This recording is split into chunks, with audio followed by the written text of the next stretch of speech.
આગળ વાત કરીએ તો ભરૂચના ઝઘડિયા જીઆઈડીસીની આરએફસી કંપનીમાં આગ લાગી હતી। વેલ્ડિંગ કરતી વખતે સ્ટોરેજ કરેલા કેમિકલમાં આગ લાગી। શોર્ટ સર્કિટના કારણે આગ લાગી હોવાનું અનુમાન છે।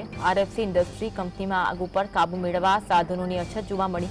જીઆઈડીસીના અગ્નિશામક દળો ઘટનાસ્થળે આવી પહોંચ્યા। અડધો કલાકના અગ્નિતાંડવ બાદ આગ પર કાબુ મેળવવામાં આવ્યો હતો। શોર્ટ સર્કિટના કારણે આગ લાગી હોવાનું અનુમાન લગાવવામાં આવ્યું છે। ફાયરની ટીમે ઘટનાસ્થળે પહોંચી અડધો કલાક સુધી ભારે જહેમત ઉઠાવી હતી અને ત્યારબાદ આગ ઉપર કાબુ મેળવવામાં આવ્યું હતું। ભરૂચના ઝઘડિયા જીઆઈડીસીની આરએફસી કંપનીમાં આગ લાગવાનો બનાવ બન્યો હતો, જેના કારણે અફરાતફરીનો માહોલ પણ જોવા મળ્યો।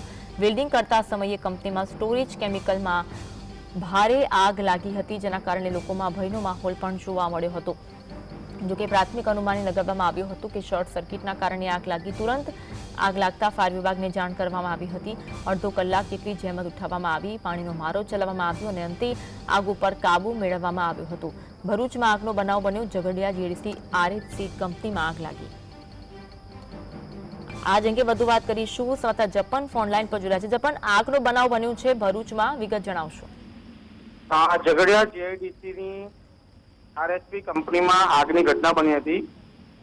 વેલ્ડિંગ કરતી વખતે આગ લાગી હોવાના અહેવાલ છે અને શોર્ટ સર્કિટના કારણે આગ લાગી હોય, જેના કારણે કંપનીમાં તાત્કાલિક આજુબાજુની કંપનીઓમાંથી ફાયર ફાઈટર બોલાવી અને આગને બુઝાવવાની પ્રયત્ન હાથ ધરી હતી।